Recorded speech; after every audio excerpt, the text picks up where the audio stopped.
Boa noite, sejam bem-vindos e bem-vindas, né, à nossa penúltima aula do curso de extensão sobre Sagrada Escritura. Hoje nós temos que concluir o estudo sobre a história do Primeiro Testamento, para, enfim, falar um pouquinho sobre a história de Jesus Cristo no Segundo Testamento. Nós vamos, então, voltar um pouquinho e, obviamente, se alguém tiver alguma pergunta, pode interromper e fazê-la, né, sem nenhum prejuízo no andamento da aula. Nós vamos voltar um pouquinho no que estávamos falando, né? Então, estudando o que nós nos propomos em relação à história do Antigo Testamento, nós chegamos até a divisão do reino com Salomão. Eu lembro que na última aula, por exemplo, nós estávamos falando sobre o templo, a construção do templo de Jerusalém por Salomão, né? E eu terminei a aula de semana passada falando sobre a apostasia salomônica, ou seja, quando Salomão negou a fé no Deus único, e por esse motivo, obviamente, teológico, o reino dele vai ser dividido. Então, na semana passada, nós terminamos de falar sobre o quarto período da história do Primeiro Testamento, que é o período da monarquia unida, que começa com Saul, passa por Davi e termina com Salomão. Então, recapitulando, a história do Primeiro Testamento é dividida em cinco períodos, não é? Patriarcas, exílio, juízes, monarquia unida, e agora a gente vai estudar rapidamente o último período para poder falar sobre a história do Novo Testamento, que é a monarquia dividida. Se vocês forem fazer algum outro curso de Bíblia, pode ser que o professor ou a professora que dê aula a vocês diga que o motivo para a divisão do reino de Salomão foi a má administração dos seus filhos após a sua morte. Então, que os filhos de Salomão não tiveram a sabedoria do pai para administrar o reino e por isso o reino foi dividido. Certamente a ineficiência do governo de Roboão e Jeroboão colaboraram para o fim do governo do Reino Unido de Salomão. No entanto, do ponto de vista teológico, a divisão do reino está ligada com o pecado de Salomão, ou seja, o fato de ele ter negado a fé no Deus único. E nós terminamos a aula de semana passada fazendo a leitura do texto de Primeira Reis, capítulo 11, a partir do versículo 1, em que o texto histórico faz uma crítica ao fato de que Salomão levantou vários templos no seu reino para deuses das suas esposas. Se lembram disso? Se ele fez isso, né, se ele levantou um templo para cada deus das suas esposas pagãs, significa que ele negou a fé no Deus único. Por isso, então, o reino de Salomão vai ser dividido. E aí o que eu expliquei na última aula é o seguinte: a divisão do reino produz dois sub-reinos. O reino do norte, chamado Israel, com capital na Samaria, governado por Jeroboão, 10 tribos, e o reino do sul, governado por Roboão, cuja capital era Jerusalém, com 2 tribos. É, Vejam só que interessante. A partir do momento em que o reino é dividido, o povo de Deus vive como se estivesse sem pastor. Porque se vocês estão lembrados, o projeto original de Deus não era a monarquia. Deus, ele é, cria o seu povo para que vivesse no sistema político-econômico de confederação. Eu já expliquei isso a vocês, né? Então, grupos de federações tribais que viveriam de forma organizada e colaborativa e sinodal e assim por diante. Graças à arrogância do povo, que não aceita Deus como pastor único, o povo pede então um rei, Deus concede um rei contra a sua vontade, e agora começa um processo muito dramático. Por quê? Os reis que vão se suceder no trono, a partir de Jeroboão e Roboão, passam a ser uma leva de reis, ora justos, ora injustos, ora reis que servem a Deus, ora reis que se negam ao serviço de Deus. E nesse emaranhado cultural bem complexo, em que diferentes reis assumem o poder para liderar o povo de Deus, há uma sensação no povo de Deus de abandono. São como rebanho sem pastor, porque justamente não aceitaram a governança de Deus, quiseram um rei, então agora sofrem graças à corrupção desses reis. E a corrupção aqui, não só do ponto de vista político e econômico, mas sobretudo teológico. Reis que não subsidiam, nem fortalecem, nem consolidam no coração do seu povo a fé monoteísta. E nesse momento em que o povo sofre pela presença desses líderes políticos e religiosos, que são os reis, com o fracasso político, econômico e teológico de Israel, Deus ele passa a suscitar homens chamados de profetas para que realinhem a ligação do povo com o seu Deus. Então, quando a gente toma os textos proféticos, nós temos lá os profetas menores e os 4 profetas maiores, né? Nós chamamos de profetas maiores aqueles que tiveram uma produção literária bastante consistente, gigantesca. A saber, não é? Daniel, Ezequiel, Jeremias e Isaías. Esses 4 profetas são chamados na literatura profética de profetas maiores. Ezequiel, Daniel, Isaías e Jeremias. Nós vamos escutar bastante agora os textos de Isaías no Advento, né? Mas não só dele, também Daniel aparece, porque justamente esses profetas tiveram uma produção literária densa. Os outros profetas se encaixam no grupo chamado de profetas menores, porque tiveram uma produção literária bem restrita.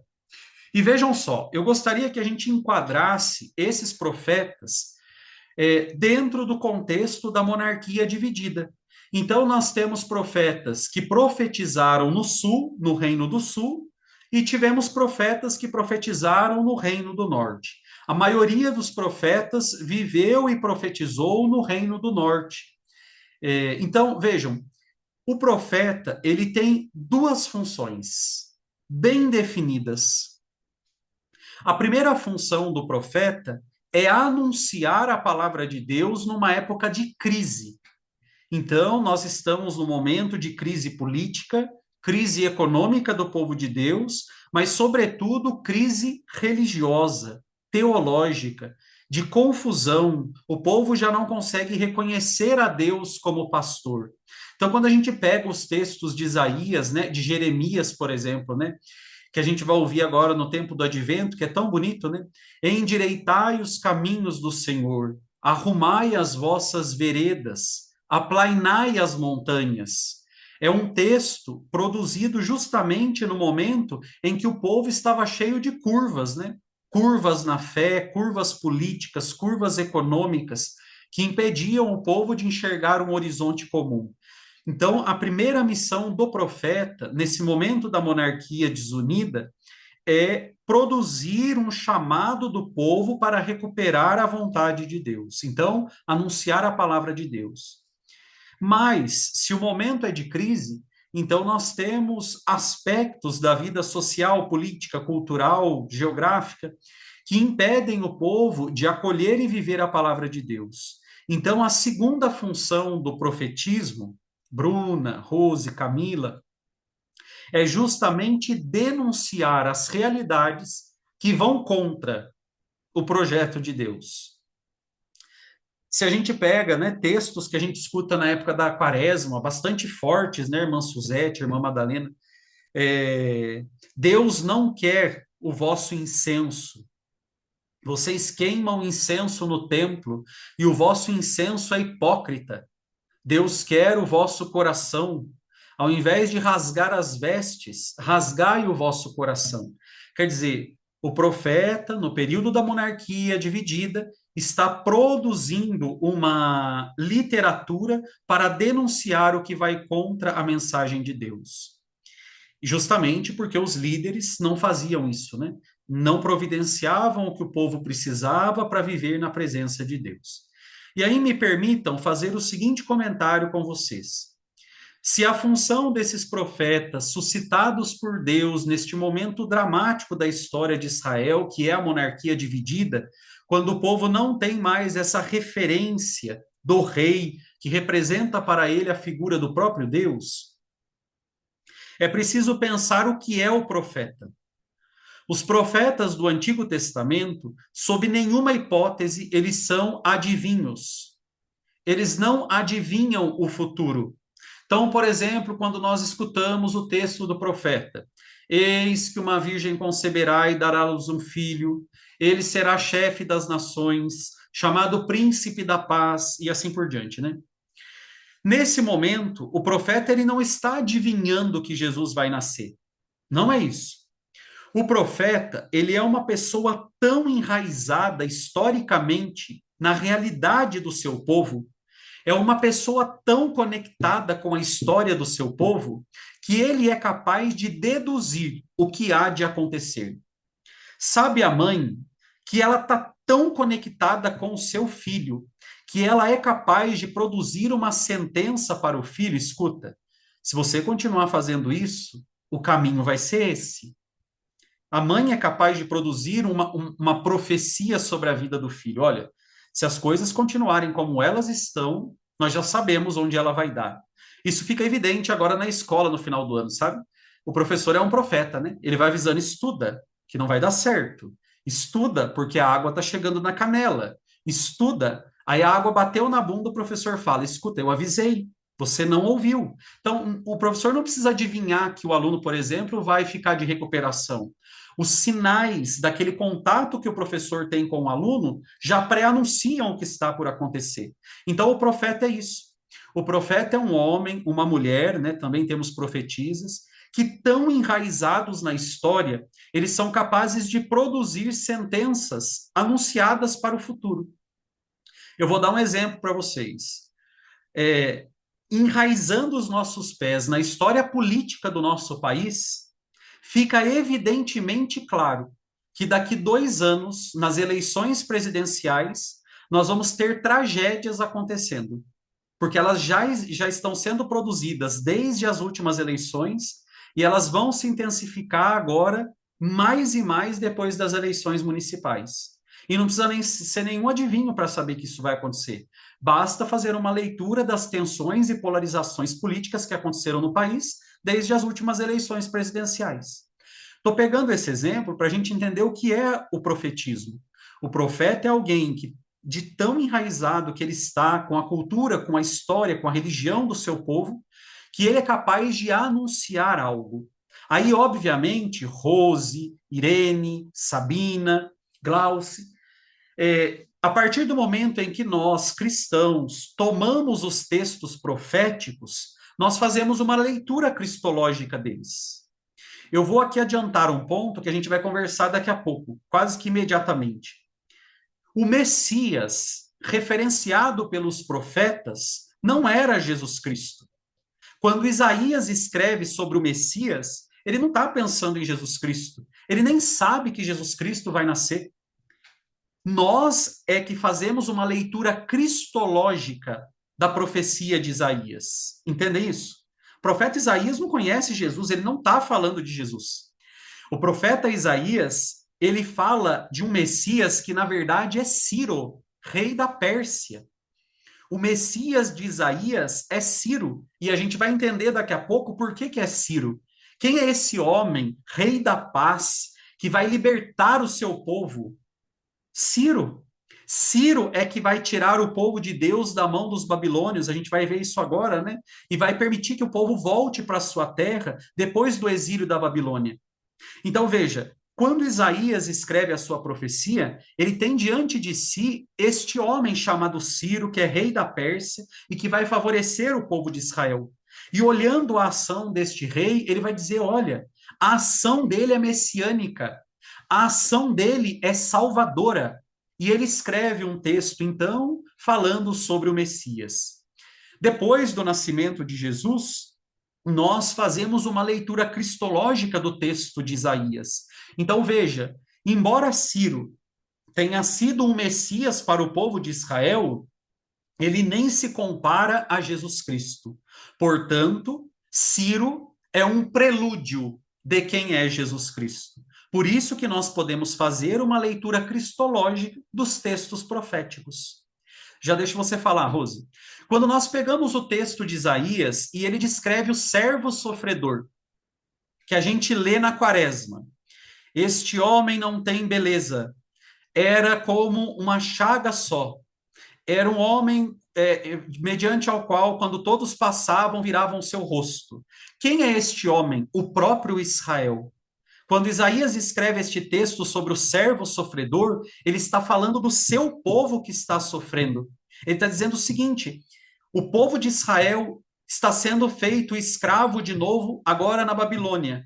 Está passando vergonha na frente das outras nações. Então, o povo de Israel é este servo que sofre. Aí, o que nós fazemos com esse texto?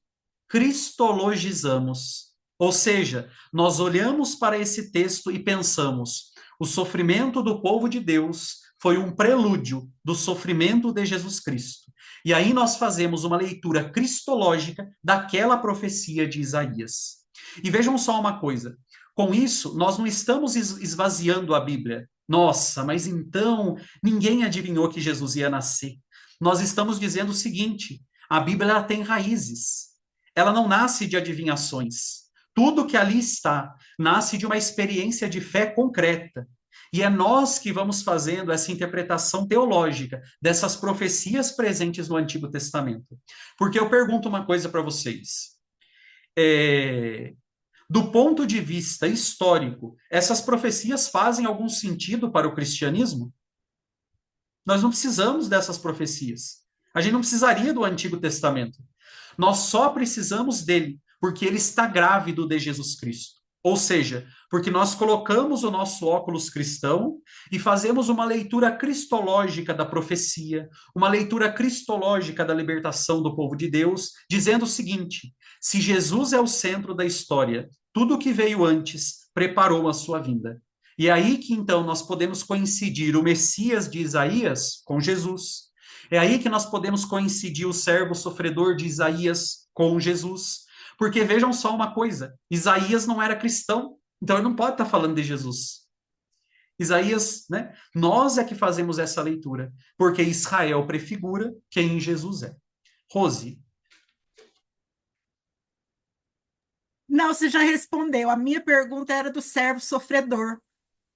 Ô, Rose, e daí, o objetivo do curso aqui não é aprofundar um profeta, mas vamos pegar o exemplo de Isaías, bem rapidinho, tá? Isaías é um texto com 60 capítulos. 60 capítulos. Por aí a gente já vê porque que ele é chamado de profeta maior, né? Deve ter existido, no princípio desta profecia, um homem. Certamente houve um homem chamado Isaías, e esse homem vai catequizar uma comunidade judaica, sem sombra de dúvida. Só que nós já sabemos, pelo estudo exegético de Isaías, que o livro de Isaías, na verdade, é um compilado de 3 livros. O primeiro Isaías, chamado Proto-Isaías, o segundo Isaías, Deutero-Isaías, então, Proto-Isaías, primeiro Isaías, Deutero-Isaías, Deutero quer dizer segundo, né? E Trito-Isaías, o terceiro Isaías. É facinho fazer a divisão do livro. Do capítulo 1 ao capítulo 20, primeiro Isaías. Do capítulo 21 ao 40, segundo Isaías. E do 41 ao 60, terceiro Isaías. Ou seja, de 20 em 20 capítulos, nós temos um livro diferente. Isso nós sabemos porque a linguagem é diferente e as características teológicas desses 3 excertos é muito peculiar. E o que a exegese concluiu do estudo que nós temos até hoje de Isaías? Isaías é um profeta que escreveu no Reino do Norte. O povo do Reino do Norte, que nós chamamos de Reino de Israel, vai ser levado escravo para a Babilônia. Vamos falar uma coisa antes disso? Vou abrir um parênteses agora, tá? Daí eu volto daqui a pouco nos 3 livros de Isaías. Escuta aí, Irene. Os 2 reinos que se formaram a partir da divisão do reino de Salomão, Reino do Norte e Reino do Sul, o que vai acontecer com esses 2 reinos? Escreva aí no seu cantinho de folha para você não esquecer. O Reino do Norte, no ano de 722 antes de Jesus, Reino do Norte, 722 antes de Jesus, vai ser, aliás, perdão, 586. Eu falei a data do Reino do Sul, me desculpem, tá? Então, Reino do Norte.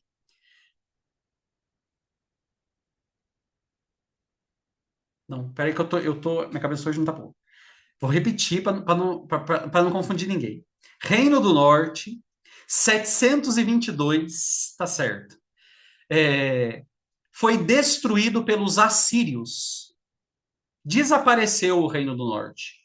O povo vai ser expulso, o rei vai ser assassinado. Lembrando que nós tivemos pelo menos 19 reis, desde Jeroboão até a destruição do Reino do Norte pelos assírios.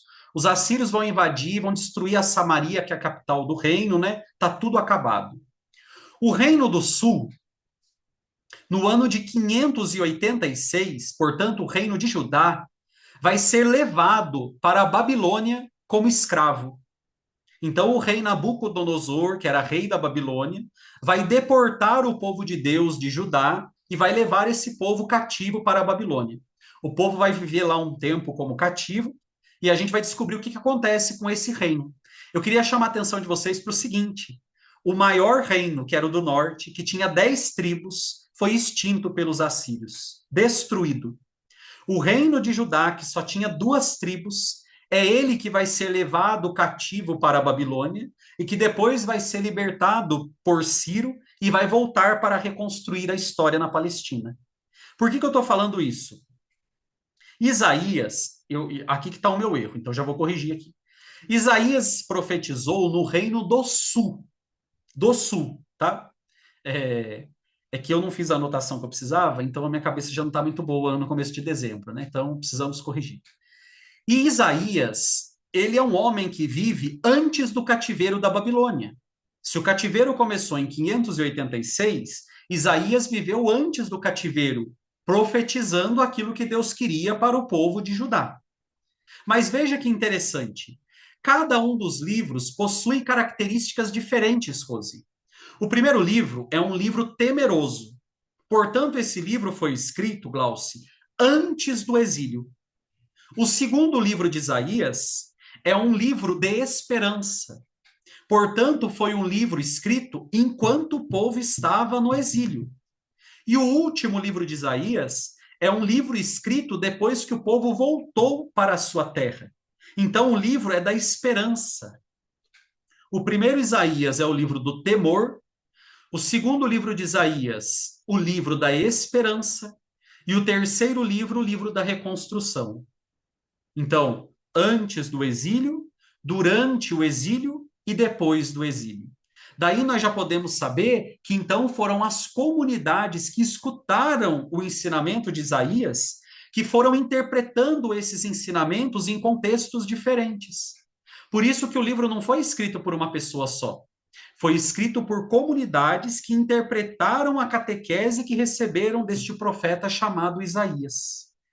E aí, vejam só que interessante.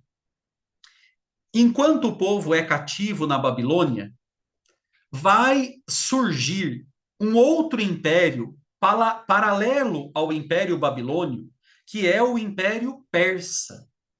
Os persas, eles vão ser governados por um homem chamado Ciro. E Ciro, ele tem uma política de tolerância religiosa. Por quê? Vou explicar aqui para vocês. Os persas, eles são bastante ecléticos, religiosamente falando. Eles desenvolveram, por exemplo, Bruna, uma religião das mais antigas que existem, chamada zoroastrismo. Zoroastrismo. Eles acreditam, a partir dos ensinamentos de um profeta chamado Zoroastro, ou Zaratustra, que um Deus só criou todo o universo, mas que esse Deus teria em si 2 potências, o bem e o mal. Portanto, o bem e o mal criaram tudo. Não adianta lutar contra o mal, querer evitar o mal, porque isso é impossível. O mal está na constituição do universo. E se o mal criou o universo, não tem como se livrar dele. Vejam que é diferente da percepção judeu-cristã. Tudo foi criado bom, e nós podemos expurgar o erro, o mal, o pecado de nós, porque ele não está na nossa essência. Nossa essência é boa, porque o Deus que nos criou é bom. Eu queria fazer esse parênteses da religião zoroastra para a gente perceber que os persas, eles pegam elementos de diferentes religiões, o bem e o mal, e transformam isso numa única religião, que é o zoroastrismo. A partir daí, eles passam a ter uma visão mais eclética da religião. Por que eu estou dizendo isso? Quando Ciro chega ao poder na Pérsia, e os persas vão se tornando cada vez mais fortes, se vocês quiserem escrever nas anotações de vocês, o Império Persa ele vai se formar mais ou menos 539 anos antes de Jesus nascer. Lembrando que eu disse para vocês, irmã Suzete, irmã Madalena, Camila, que mais ou menos no ano 586, o reino de Judá foi levado para a Babilônia. Então, os judeus estão lá na Babilônia sob o domínio de Nabucodonosor. Do ladinho da Babilônia, surge lá o Império Persa. Os persas se tornam mais fortes que os babilônios. E a gente já sabe o que vai acontecer. Ciro invade a Babilônia, domina a Babilônia, e vai permitir ao povo de Israel que este povo volte para sua terra. Justamente porque o objetivo persa era dominar os babilônios. Então, Ciro domina a Babilônia, subjuga Nabucodonosor e permite ao povo de Judá que eles voltem para Canaã, para a região da Palestina. Ciro, ele vai providenciar um rei, um governador e um sacerdote, para que acompanhem o povo de Israel nesse retorno para a terra de Canaã. Então, vou falar aqui de novo, para quem está fazendo as anotações, né? Ciro, rei da Pérsia, vai providenciar para o povo de Judá um rei, um governador e um sacerdote. Esses três líderes vão acompanhar a saída do povo de Judá, da Babilônia, e vão voltar com este povo para a região da Palestina. O que eu não falei para vocês é que quando os babilônios invadem Judá, cuja capital é Jerusalém, realizam as deportações do povo para a Babilônia, Nabucodonosor também vai mandar destruir o primeiro templo de Jerusalém, que foi construído por Salomão. Então ele saqueia o templo, rouba tudo que tem lá de ouro, né? Incendeia a cidade de Jerusalém e destrói o templo. Então vejam, quando o povo volta para a sua terra, acompanhado pelo rei, pelo governador e pelo sacerdote, instituídos por Ciro, o povo não tem dignidade política, dignidade econômica, nem religiosa. Eles não têm templo para rezar, o templo foi destruído. E o templo é a identidade do povo de Israel, porque Deus habita lá. Eles não têm identidade religiosa. E perderam a identidade política, porque veja, Ciro ele parece ser bonzinho, mas ele manda um rei persa para acompanhar o povo de Israel, que é Zorobabel. Zorobabel não é judeu. Zorobabel é um rei que acompanha o povo para que o povo continue obedecendo a Ciro. Entendem isso? Então Ciro coloca ali um rei da confiança dele. Então o povo ele não tem identidade política porque o rei que governa eles não é judeu. E também não tem mais identidade religiosa porque o templo está destruído. Agora veja que interessante. Junto com Zorobabel, voltam liderando o povo de Deus Esdras, que é um sacerdote judeu, e Neemias, que é um governador judeu. Então, olha que interessante. Embora Zorobabel seja o rei do povo de Judá em nome do Ciro, existem ali duas lideranças judaicas que vão recompor a dignidade política do povo aos poucos e a dignidade religiosa. Neemias reconstrói a organização política e Esdras a organização teológica, religiosa. E aí, eu queria convidar vocês para uma leitura. Nós vamos ao capítulo 8º do livro de Neemias. Eu vou esperar um minutinho, porque eu queria que todos estivessem aí comigo. Este texto, para mim, é um dos mais bonitos do Antigo Testamento, para não dizer dos mais importantes textos do Antigo Testamento. Vamos encontrar aí na Bíblia, 8º capítulo do livro de Neemias. Lembrando que Esdras e Neemias são 2 livros que se encaixam dentro dos livros históricos, né, do Antigo Testamento.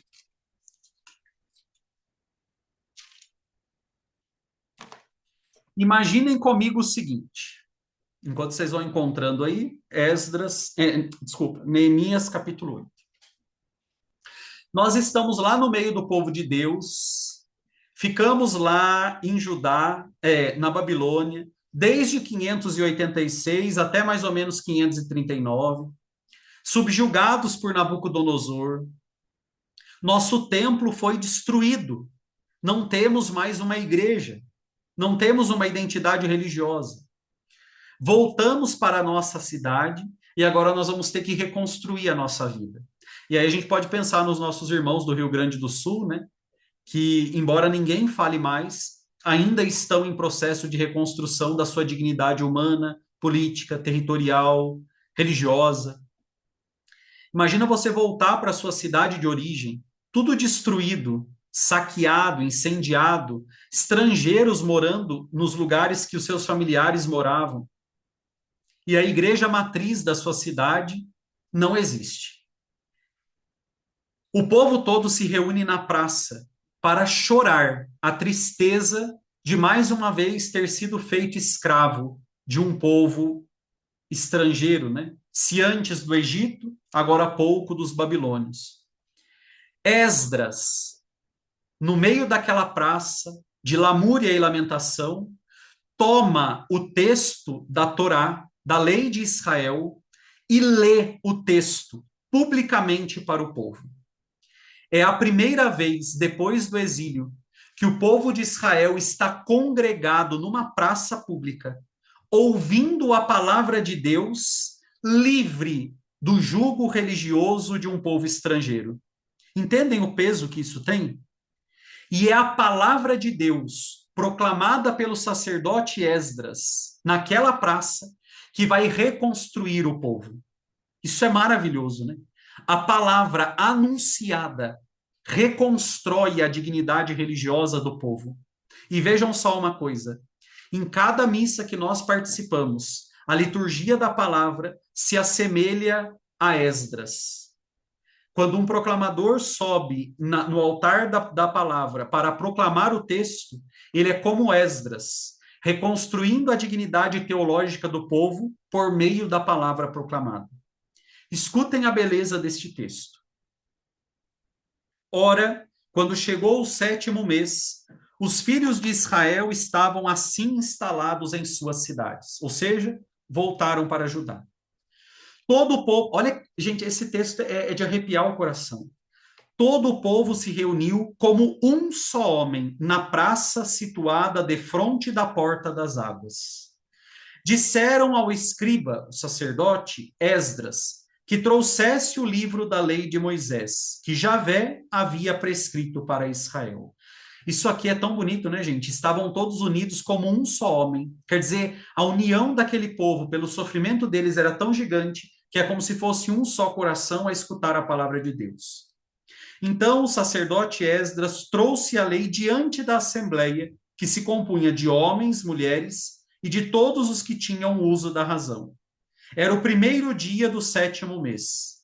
Na praça, situada diante da porta das águas, lembra que eu falei para vocês que na muralha que envolvia a cidade de Jerusalém haviam várias portas. Uma dessas era a porta das águas. Ele leu o livro desde a aurora até o meio-dia, na presença dos homens, das mulheres e dos que tinham uso da razão. Todo o povo ouvia atentamente a leitura do livro da lei. O escriba Esdras estava sobre um estrado de madeira, o altar da palavra, né? Que as pessoas chamam de ambão na igreja, mas eu não gosto dessa palavra, né? Ambão tem na prefeitura, né? Ambão tem na escola. Na igreja é altar da palavra e altar da Eucaristia. mesa da palavra, mesa da Eucaristia, construído para aquela ocasião. Perto dele estavam, à sua direita, Matatias, Sema, Anias, Urias, aqui não vou ficar lendo, né? Esdras abriu o livro à vista de todo o povo, pois ele dominava todo o povo. E quando ele o abriu, todo o povo se pôs de pé. Então Esdras bendisse a Javé, o grande Deus. Todo o povo, com as mãos erguidas, respondeu: Amém, amém. Veja se não é a liturgia da palavra. Começa o evangelho, todo mundo de pé. Glória a vós, Senhor. E depois se inclinaram e se prostraram diante de Javé com o rosto por terra. Josué, Bani vai falar aqui, que eram levitas, explicavam a lei ao povo, a homilia, né? Enquanto o povo estava de pé. E Esdras leu no livro da lei de Deus, traduzindo e dando sentido. Assim podia-se compreender a leitura. Então, Esdras, o sacerdote escriba, disse a todo o povo: Hoje é um dia consagrado a Yahvé, vosso Deus. Não vos entristeçais nem choreis. Porque vejam, eles estavam lamuriando tudo que eles viram de tristeza, né? Isso aqui é tão bonito, gente. É que todo o povo chorava ao ouvir as palavras da lei. Disse-lhes ainda: Ide, fazei uma refeição abundante, tomai bebidas, doces, e mandai porções, e quem nada preparou. Pois hoje é um dia consagrado a nosso Senhor. Não vos aflijais, a alegria do Senhor é a vossa força. Esse texto, esse versículo que todo mundo usa e ninguém imagina de onde é tirado, do contexto original, né? Por que a alegria de Deus tem que ser a força? Porque no meio da destruição da dignidade do povo dele, ele é a força de reconstrução, né? Então, no momento em que o povo não tem dignidade política, não tem dignidade religiosa, Deus é a sua força, né? E os levitas acalmavam todo o povo, dizendo: Calai-vos, hoje é um dia santo, não vos aflijais. E todo o povo se retirou para comer e beber, distribuíram porções e se expandiram em grande alegria, pois havia compreendido as palavras que lhe foram comunicadas. Então veja, este texto de Neemias conta a reconstrução da história de Israel a partir do retorno para Canaã. O povo volta, vai reconstruir a sua história, e Zorobabel vai mandar levantar o segundo templo de Jerusalém. Então, Zorobabel foi o rei responsável pela construção do templo. Vale aqui uma nota bem importante. O segundo templo de Jerusalém, que Jesus conheceu, que vai ser destruído no ano 70 pelos romanos, vai ser expandido quando Herodes se torna rei da Palestina.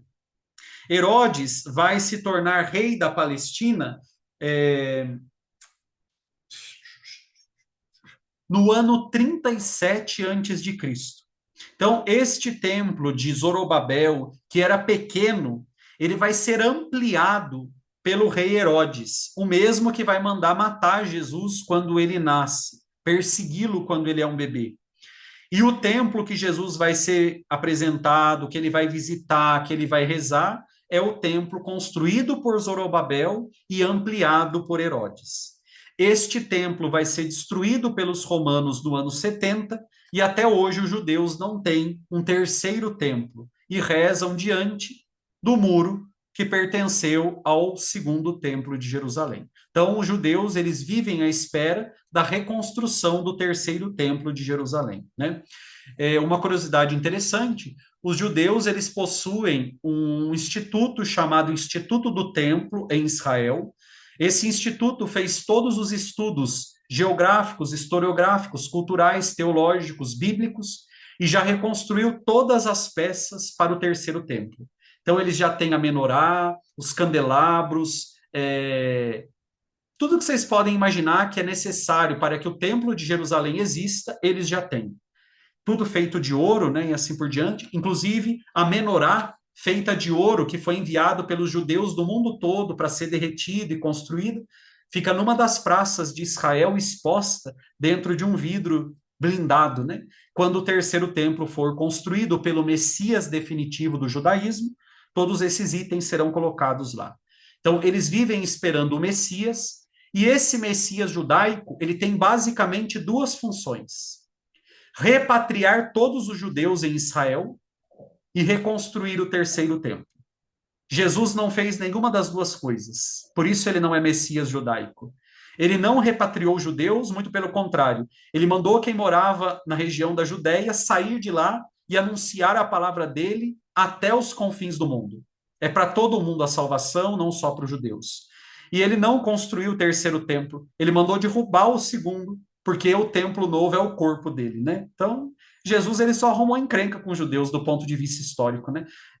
Onde se viu ele mandar derrubar o templo, pediu para ser morto mesmo, né? É, Agora me permitam três comentários importantes. Os persas vão dominar a região da Palestina até que os macedônios assumam o poder. Os macedônios vão assumir o poder da região da Palestina a partir do ano 333 antes de Jesus nascer.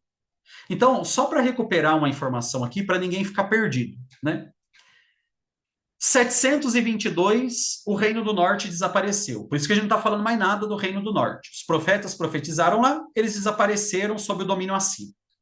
586, o povo do Reino de Judá é feito cativo na Babilônia. 539, os persas permitem que esse povo volte para Canaã. 333, o rei Alexandre o Grande da Macedônia vai começar a dominar toda a região da Palestina. Alexandre vai espalhar pela Palestina a cultura grega. Embora ele fosse macedônio, ele foi aluno de Aristóteles, um dos maiores filósofos da Grécia.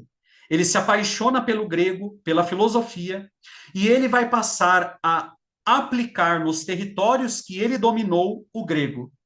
Dessa forma, anotem aí, por favor, no século IV antes de Cristo, portanto, né, 333 é século IV, o grego vai se tornar o que o inglês é hoje, língua franca. O que é uma língua franca? Língua de comunicação comercial. E aí vejam só que interessante. Nesse momento, o grego já se espalhou por toda a região da Palestina, Ásia Menor, parte da Europa. E com a morte de Alexandre o Grande vai morrer no ano de 323 a.C. Ele reinou 10 anos, porque na verdade quem começa o processo é o pai dele, Filipe o Belo, ou Filipe II, mas a gente não vai entrar nesse mérito, né? Quando ele morre, ele não tem herdeiros, ele não tem filhos. Portanto, o reino macedônio vai ser dividido em dois grupos. E vamos pensar que faz parte do reino macedônio a Palestina, porque Alexandre dominou a região da Pérsia, dominou a região da Síria e agora tomou conta de tudo ali. Com a morte dele, o reino dele vai ser dividido em dois grupos: os Lágidas e os Seleucidas. Esse povo aparece no Antigo Testamento, né? Livro de Macabeus. Lágidas e Seleucidas. Quem são eles? Sucessores de Alexandre o Grande depois da morte dele. O reino, então, vai ser dividido do seguinte modo: os Lágidas vão governar a região do Egito e os Seleucidas vão governar a região da Síria. Quando eu uso a palavra Lágida ou Seleucida, ela se refere a famílias, certo? Como tem hoje Olivote, Ferreira, Souza. Então, Lágida e Seleucidas seriam sobrenomes de famílias, né? Então, a família dos Lágidas e a família dos Seleucidas dominam essas duas regiões. Os Seleucidas e os Lágidas vão impor sobre os povos que eles dominaram, inclusive os judeus, impostos muito pesados, exploram o povo, massacram o povo, né? E esse povo vai começar a gestar em relação aos Lágidas e Seleucidas um ódio, uma raiva. Vou fazer um parênteses importante aqui. No século II a.C., quem governava a região da Palestina eram os Seleucidas, os Lágidas. Uma boa parte dos judeus vai deixar a Palestina e vão morar na região do Egito. Lá no Egito, esses judeus vão formar uma colônia judaica. na cidade de Alexandria, que foi uma cidade construída por Alexandre Magno no Egito, para a qual ele deu o nome dele. Esses judeus reunidos em Alexandria, no Egito, vão traduzir a Bíblia do hebraico para o grego, que era a língua franca da época. Por quê? Se a Bíblia estivesse em língua grega, ela teria maior alcance nos territórios que falavam grego, já que as pessoas não sabiam tanto o hebraico. Esta versão da Bíblia nós chamamos de Septuaginta. Septuaginta é a Bíblia grega traduzida no século II por esses judeus que foram morar na região do Egito, na cidade de Alexandria. Septuaginta vem de sept, no grego 70, porque 72 sábios traduziram a Bíblia do hebraico para o grego. 72 sábios judeus, né? Aí vejam só que interessante. Descontentes com o governo desse pessoal, os judeus começam a se organizar para se revoltar contra o domínio de Lágidas e Seleucidas. E aí vai surgir uma família no meio dos judeus que vai liderar guerras armadas contra Seleucidas, Lágidas, persas, que são os macabeus, a família dos macabeus, Judas Macabeus, o líder de revoltas que aconteceram na região da Palestina contra estes governos exploratórios, injustos, né? É o que nós chamamos de revoltas macabeias. Vai se estabelecer, graças à ação desses macabeus, um governo autônomo na Palestina. Os judeus conseguem tirar esses estrangeiros do domínio e passam a ter naquela região de Canaã, da Palestina, um governo independente. Esse governo independente vai ser estabelecido, e agora a gente já está chegando no final da história do Antigo, e entramos na do Segundo, que é bem mais rápida, bem simples. O governo dos Macabeus vai se estabelecer na região da Palestina no ano de 167 antes de Jesus nascer. Agora a gente está bem pertinho de Jesus Cristo. Bem pertinho, né? 167 antes de Cristo.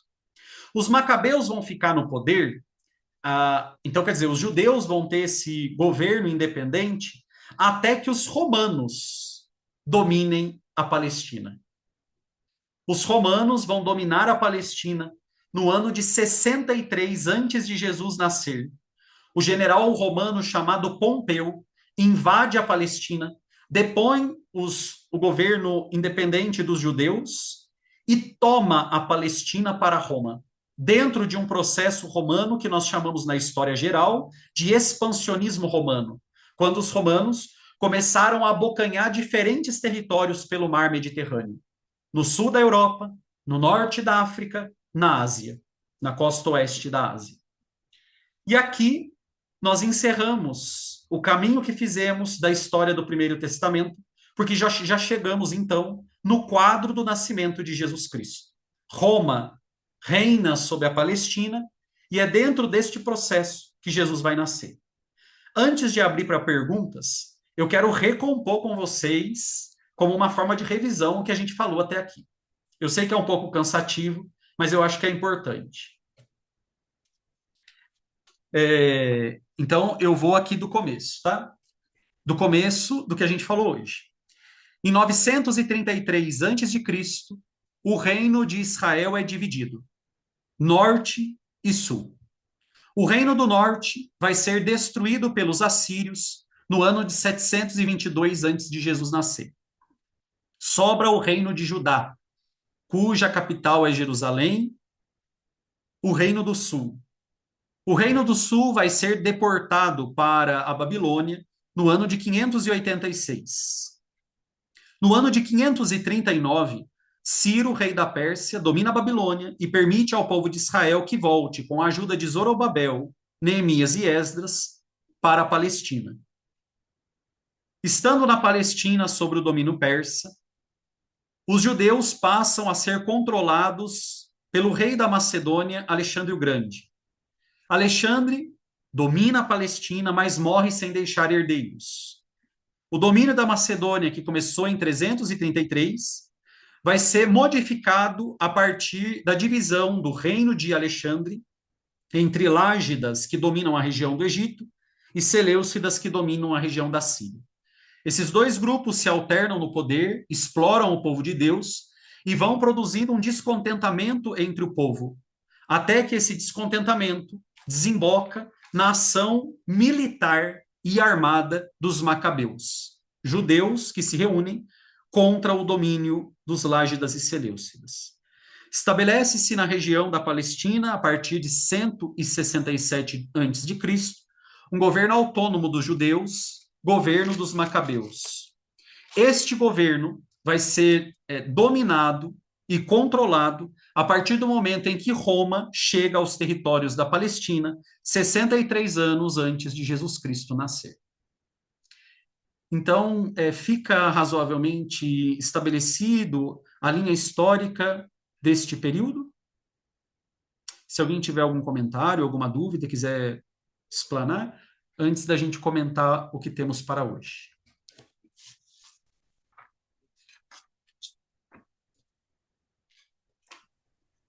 Ô, Diego, só uma dúvida aqui.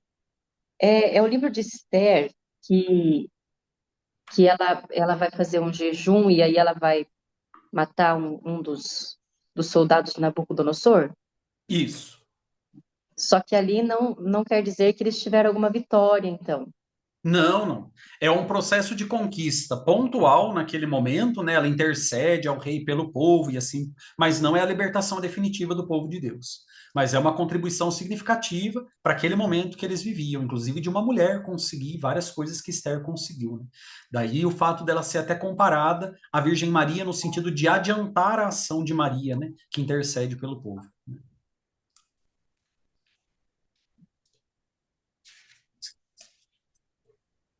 No caso foi a Judite, eu errei o nome aqui. Que a Judite, ela também tem uma conquista, não tem? Contra Sim, Nabucodonosor? Judite tem Esther que vai até o rei. Esther, na verdade, é o rei Artaxerxes, eu não lembro agora se não é? Mas são mulheres significativas que, nesse momento da história do povo de Deus, Glaucio, conquistam ações importantes para a libertação do povo pontualmente, mas que não desembocam numa ação final, que vai ser elaborada por Ciro definitivamente depois, né? Em relação à Babilônia. Agora, vejam só que interessante. Só para vocês terem uma ideia, a parte nossa sobre o Segundo Testamento é bem pequenininha, eu vou mandar um texto depois para vocês lerem, mas eu queria chamar a atenção de vocês para o seguinte. Os 400 anos que a gente está estudando aqui, que antecederam o nascimento de Jesus, escutem bem o que eu vou falar agora, tá? Que compreende o domínio persa, o domínio macedônio, os ptolomeus e sírios, a rebelião dos macabeus, o domínio dos romanos, né? É considerado pelos protestantes período intertestamentário ou período interbíblico. Eles entendem o seguinte: foram 400 anos de total silenciamento de Deus. Houve o profetismo e depois Deus não se revelou mais. Então, segundo o protestantismo, haveria um hiato de 4 séculos até que Jesus nascesse. Para nós cristãos católicos, não existe período intertestamentário ou período interbíblico, período entre os dois testamentos. Não. Para nós, a revelação de Deus não teve um hiato. Ela foi contínua. Eu digo isso para vocês, por exemplo, baseado no fato de que nós aceitamos os livros de Macabeus como livros revelados. E os livros de Macabeus dizem respeito ao século II a.C. Os protestantes não aceitam o livro de Macabeus. Então, para a gente, o processo de revelação de Deus não teve interrupção, desde a criação até os apóstolos. Não há período interbíblico. A revelação, ela aconteceu de forma contínua. Por isso, nós aceitamos, por exemplo, os 2 livros de Macabeus como livros revelados. Porque dentro do período de 400 anos, nós temos, sim, produção inspirada por Deus para a salvação do ser humano. Agora vejam só alguns dados importantes. Como eu disse para vocês, no ano 37 a.C., o general Pompeu, romano, vai invadir e dominar a região da Palestina. No ano 27 antes de Jesus nascer, Roma vai se tornar o maior império do mundo antigo. Lembrando o seguinte, vamos fazer um quadradinho aí para fazer um comentário paralelo. Esse é bem paralelo mesmo, tá? Não anota no meio das coisas não, para não confundir. Agora eu não estou falando de história bíblica. Agora eu estou fazendo um paralelo da história de Roma. Segundo a historiografia, Roma foi fundada, a cidade de Roma, 753 anos antes de Jesus nascer. Certo? Foi fundada a cidade de Roma. O primeiro estilo de vida em Roma é a monarquia. A monarquia vai durar até o ano de 509 a.C. No ano de 509 a.C., começa a República Romana. Durante a República Romana, os romanos vão expandir seus territórios por toda a costa do Mar Mediterrâneo, e o exército romano, que se chamava legião, os legionários eram os militares do exército, ele vai andar por rotas inimagináveis no entorno do Mediterrâneo, dominando territórios, conquistando escravos, extraindo riquezas para Roma. Os generais do exército, então, vão se tornando figuras muitíssimo importantes no período da República Romana. Até que esses generais vão fazer alianças entre eles e vão fundar o que nós chamamos de triunviratos. Triunviratos eram governos de 3 generais. Nós tivemos 2 importantes triunviratos. No primeiro triunvirato romano, no período da República, se destaca Júlio César, um general romano famoso por ter sido assassinado, inclusive com a ajuda do seu filho, chamado Brutus. Por isso que quando uma pessoa é amiga da gente, trai a confiança da gente, a gente usa aquela expressão, né? Até tu, Brutus. O filho dele foi capaz de ajudar a arquitetar a morte dele, né? O segundo triunvirato romano é formado por 3 generais, dentre os quais se destaca Otaviano César Augusto. Otávio César Augusto. Otávio César Augusto dará um golpe de Estado na política romana no ano de 27 a.C. e vai estabelecer sobre o seu domínio o Império de Roma.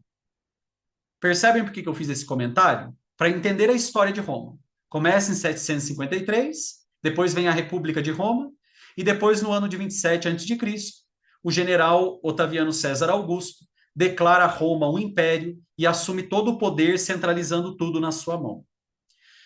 Outro comentário importante.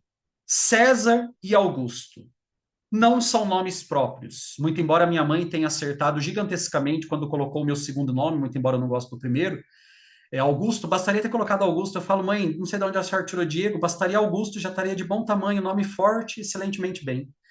Ela não tinha isso em mente, né? Mas a palavra Augusto quer dizer divino, o que é Deus. César, do latim Cesare, rei, majestade. Então, César e Augusto eram 2 títulos dados ao imperador de Roma. Então, quando eu digo para vocês que o nome do primeiro imperador de Roma é Otávio César Augusto, eu estou dizendo a vocês que o nome dele é Otávio, mas que ele é rei soberano e divino como Deus. Isso é importante saber, tá? E vejam, é justamente sob o governo desse primeiro imperador de Roma que vai nascer Jesus Cristo. Se a gente pega o texto de Lucas, né? Enquanto governava a Palestina, Otávio César Augusto, nasceu Jesus, né? Ele vai mandar fazer o recenseamento, por meio do qual José vai descer de Nazaré para Belém. Agora, vejam uma coisa importante aqui. Otávio, ele vivia em Roma. Pode ser Otávio ou Otaviano, né? Ele vivia em Roma. Então, ele não tinha domínio sobre a extensão do seu território. O que ele vai fazer, então? ele nomeia reis que governem o território no seu nome. Esses reis são vassalos do imperador, ou seja, eles não mandam sozinhos, eles governam uma região em nome do imperador. Quem que o imperador Otávio vai colocar para governar a região da Palestina? Herodes o Grande. Então, 4 anos, aliás, 4 anos, não vou falar nada para não confundir. No ano 37 antes de Jesus, Herodes já estava na região da Palestina e ele é confirmado no cargo pelo imperador como rei. Então, Herodes já governava a região em nome do império. Quando o imperador sobe ao poder no ano de 27, ele confirma Herodes o Grande como rei da região da Palestina. Vale a pena pensar o seguinte, tá? Herodes, ele vai morrer, e quando ele morre antes de Jesus ser assassinado, tá? Isso aqui eu vou falar porque tem gente que confunde. O Herodes que manda perseguir Jesus quando ele nasceu é Herodes o Grande, esse que nós estamos falando aqui. Herodes o Grande vai morrer antes de Jesus começar a sua vida pública. Herodes o Grande morre. Eu não vou falar quando ele morre, senão vai virar confusão na cabeça de vocês. Eu vou deixar vocês lerem o texto que eu vou mandar, que daí vai ficar mais claro. Senão eu vou falar agora e não vai dar certo. Herodes morre e o seu reino vai ser dividido para os seus filhos. E um dos filhos de Herodes é Herodes Antipas. Herodes Antipas é o que vai pedir a cabeça de João Batista, aliás, o que vai dar a cabeça de João Batista no prato para Herodíades, e é ele quem vai estar no julgamento de Jesus, quando ele vai morrer. Então não é Herodes o Grande, mas Herodes Antipas, filho de Herodes o Grande. Tá? Isso é uma como é que eu digo? Uma informação importante, tá? Pôncio Pilatos. Quem é Pôncio Pilatos? Pôncio Pilatos é um governador de uma província de Roma. Então, Herodes é o rei, ele já morreu, ficou o filho dele, que agora é o rei da região da Palestina, Herodes Antipas, e Pôncio Pilatos é um governador.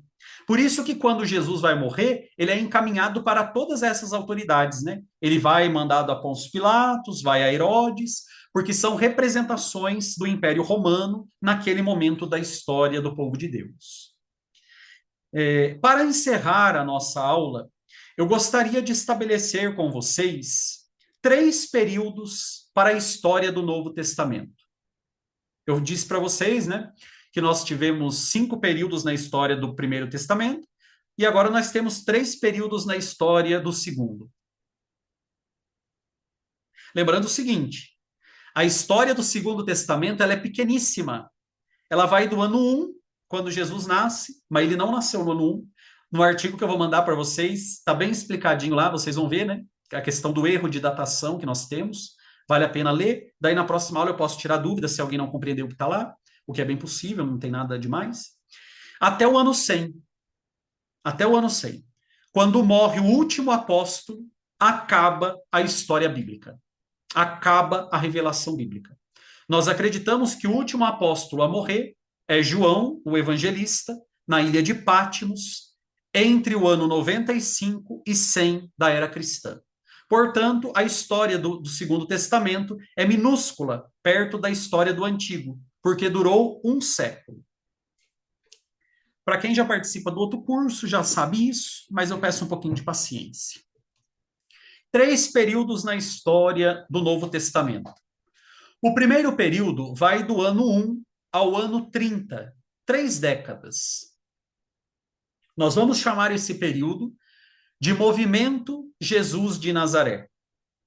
O movimento deste homem chamado Jesus de Nazaré, que caminha pela região da Palestina, Galiléia, Samaria, Judéia, pregando uma mensagem que não coincide com o judaísmo e que extrapola a cultura de Roma, dos judeus, dos gregos, porque fala de um amor universal, porque fala de uma salvação para todos, porque fala de um Deus que é misericórdia, embora também seja justiça. Então, essas 3 primeiras décadas do primeiro século é o período em que a própria palavra fala aos ouvidos da humanidade é o movimento de Jesus de Nazaré. Do ano 30 ao ano 70, nós temos o segundo período da história do Segundo Testamento, que é o expansionismo missionário paulino. Expansionismo missionário paulino. Paulo, ele se converte ao cristianismo 3 anos depois da morte de Jesus. Paulo, ele é um judeu, mas também é um cidadão romano.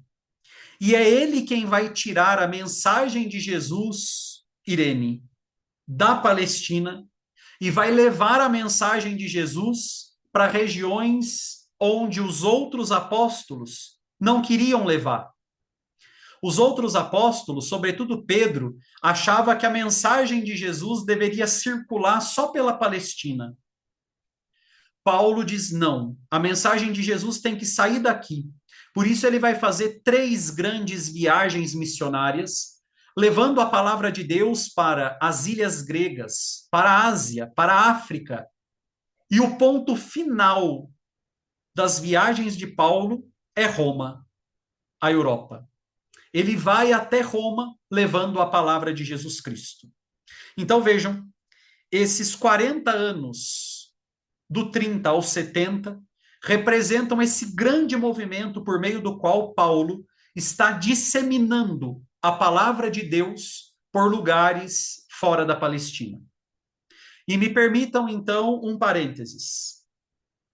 É nesse período que é produzido o maior número dos textos do Novo Testamento.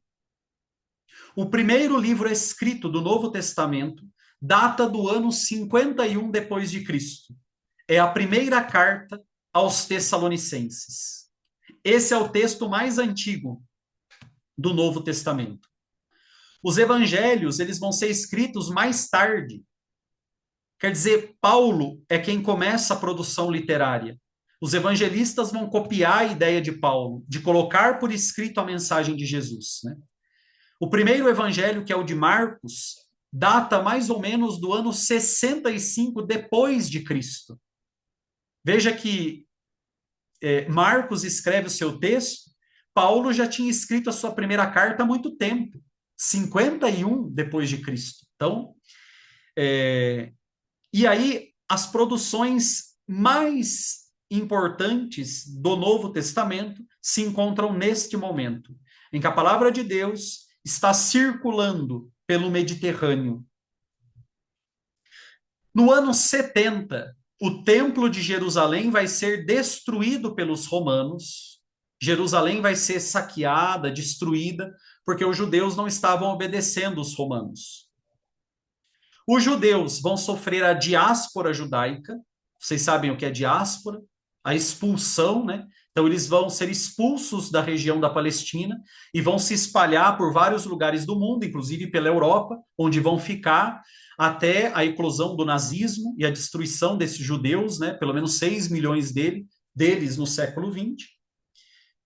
E vejam só, como os romanos destruíram o templo e expulsaram os judeus, o foco deles agora não é mais o judaísmo, porque eles já destruíram o templo e já expulsaram os judeus. Então, agora, o foco da perseguição romana vai estar sobre os cristãos, exclusivamente. Mas veja, com isso eu não estou querendo dizer que os romanos não perseguiam os cristãos antes. A gente sabe que sim, né? Os romanos perseguem os cristãos desde a morte de Jesus, tanto é que vão apedrejar Estevão pouquinho tempo depois da morte de Jesus Cristo. O que eu estou dizendo é que até então, os romanos dividiam a atenção persecutória deles entre cristãos e judeus. Com a destruição da cultura judaica na região da Palestina a partir do ano 70, o foco fica só nos cristãos. Então, do ano 70 ao ano 100, esses 30 anos finais da história do Novo Testamento, nós vamos chamá-lo de perseguição à igreja cristã.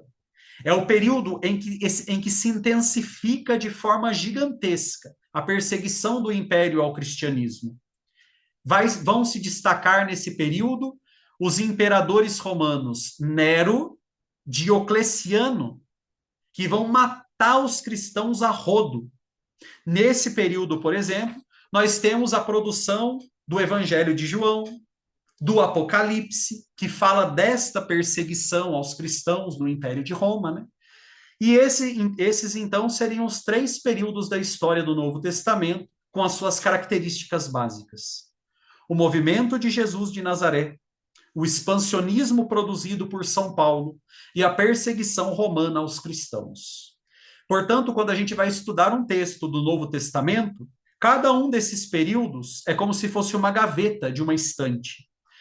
E cada um dos livros a gente tem que saber colocar na sua gaveta correta. Se eu entendo, por exemplo, que o Evangelho de João foi escrito entre o ano 90 e 100, ele foi escrito num período de grande perseguição aos cristãos. Então eu vou perceber que características do Evangelho de João estão ligadas com a perseverança que os cristãos deviam ter na fé frente à perseguição do império.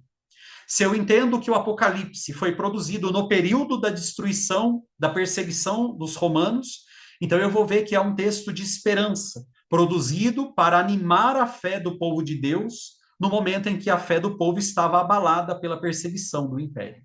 Saber colocar os livros na sua gaveta é um bom começo de estudo dos livros bíblicos, porque a gente insere o texto no seu contexto mais originário possível.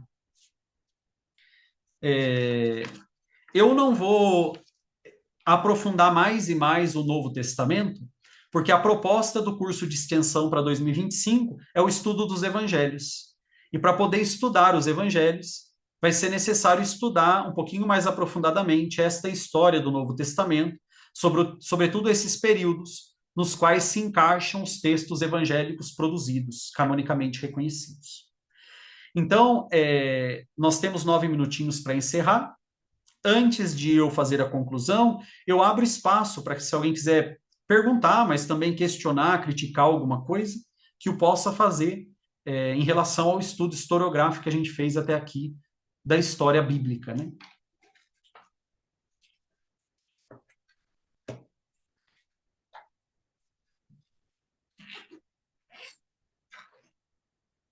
Bom, no texto que eu vou enviar para vocês, assim que a aula terminar, que é um artigo bem pequenininho, nós temos lá muitas mais informações, como o nome dos imperadores que foram se sucedendo no poder enquanto Jesus e os cristãos viviam. Vocês vão encontrar lá o nome desses reis, né, desses imperadores, né? Outras informações relacionadas aos 3 períodos, ao movimento de Jesus, ao expansionismo de Paulo, né? E a parte final, que é a perseguição da igreja cristã. Diego, Oi, posso fazer uma pergunta? certamente. É, então, você acabou de dizer que o Novo Testamento abrange um período de 100 anos. É isso, né? Isso. E o Antigo Testamento seria o quê? Uns 1000 anos? Mais ou menos 1.400 anos Ah, sim. de produção literária, né? Se a gente pensa na Sim. história do povo de Deus, 2.000 anos, 2.000 e poucos anos. Mas de produção literária, portanto, Sabina, ao todo, foram mais ou menos entre 1.500 e 1.800 anos de produção literária. A Bíblia é um livro de 1.800 anos de produção, né? Com textos em datas diferentes. Sim, sim. É isso. Obrigada. Não.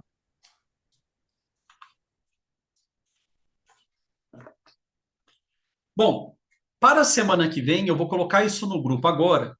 Eu quero pedir uma gentileza de vocês, mas eu não quero saber de gente faltando na aula por causa disso, né? Eu acho que é muito importante a gente saber que a participação de cada um constrói o conhecimento no outro. Então, às vezes, algo que eu digo, pergunto, critico, apresento do meu jeito, porque ninguém aqui é um estudioso de Bíblia, né? Então, a gente está aqui para errar, para falar do nosso jeito, para gaguejar livremente, né, entre irmãos. É muito importante quando a gente pode encerrar um curso recuperando coisas que foram importantes e significativas para a gente. Então, nós vamos fazer o seguinte: Semana que vem eu vou fazer um breve comentário sobre geografia bíblica, mas é muito pouco tempo. É bem pequeno, porque a gente já veio estudando geografia ao longo das aulas, né? Então não tem muita coisa para acrescentar no que a gente já estudou, né? Pensando que é um curso de introdução.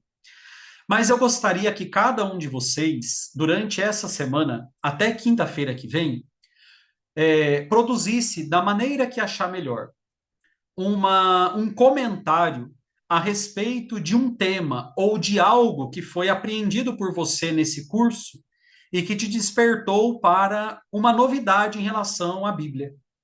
Então, você deve fazer aí uma rememoração do que a gente já estudou desde o começo até aqui, eleger dos temas e dos assuntos que a gente falou um deles, e aí você pode escolher a maneira como você vai apresentar o seu comentário. Você pode falar espontaneamente, né? Então, li sobre isso, me interessei, achei pertinente, me aprofundei nesse assunto, isso me chamou atenção, me surpreendeu. Ou você pode escrever o seu comentário. Olha, eu tenho vergonha de falar, eu vou gaguejar. Então, escreva o seu comentário e leia ele para os seus colegas. Eu não vou ler. Então, não adianta escrever e me mandar, não. É um momento de socialização. E aqui a gente está para errar, viu? Para gaguejar, para ficar nervoso, não tem problema nenhum. O objetivo nosso aqui, na verdade, é só partilhar. E veja, à medida em que a irmã Suzete falar o que chamou a atenção dela, isso pode fazer a Irene recordar o assunto que ela não lembrava, mas que chamou a atenção da irmã Suzete. E isso pode ser uma boa forma de a gente fazer uma recuperação de temas significativos para o final do nosso curso. E aí eu gostaria que a nossa próxima aula não fosse uma aula expositiva minha, mas fosse uma conversa. Se a gente pudesse, né, cada um pegar uma garrafa de café, um bom chá e sentar e bater um papo. Olha, isso em Bíblia eu nunca imaginei e abriu o meu olho. Isso eu ainda tenho dúvida. Isso é algo que eu ainda tenho que melhorar. Nossa, ô Sabina, mas é verdade, isso aí também, olha, eu não entendi direito, não. Eu acho que a gente pode aprofundar. Eu queria que fosse uma conversa entre amigos mesmo, nada apelativo, nada julgativo, nada avaliativo, mas que a gente pudesse resumir o nosso curso a partir de um bate-papo mesmo final, de uma recuperação daquilo que a gente fez. E daí eu vou colocar a orientação lá no grupo e espero que aqueles que não estiveram na aula de hoje possam participar do último dia para a gente encerrar o nosso curso, então, na semana que vem com esse bate-papo, tá bom? E não deixem de participar por causa dele. Né? Você começa falando, não sei falar, eu tenho vergonha, eu vou falar aqui do meu jeito e bola para frente. É assim que as coisas começam, né? E sem os julgamentos que possam existir, que entre nós certamente não se fazem presentes, tá?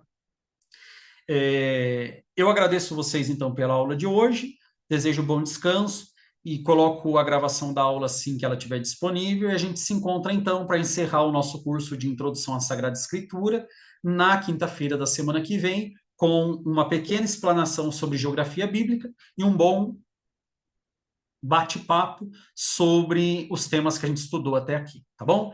Daí a gente faz que nem o povo fazia na época da pandemia, quando ia comemorar aniversário. Cada um arruma um pedaço de bolo, a gente canta parabéns de casa e a gente come. Então, como não tem jeito de fazer um café comunitário, para quinta-feira que vem, cada um arruma o café que puder, uma bolacha, café, vai batendo papo e vai comendo. E aí a gente vai invejando o que o outro está comendo sem poder repartir, tá bom? Bom descanso e até semana que vem. Boa noite.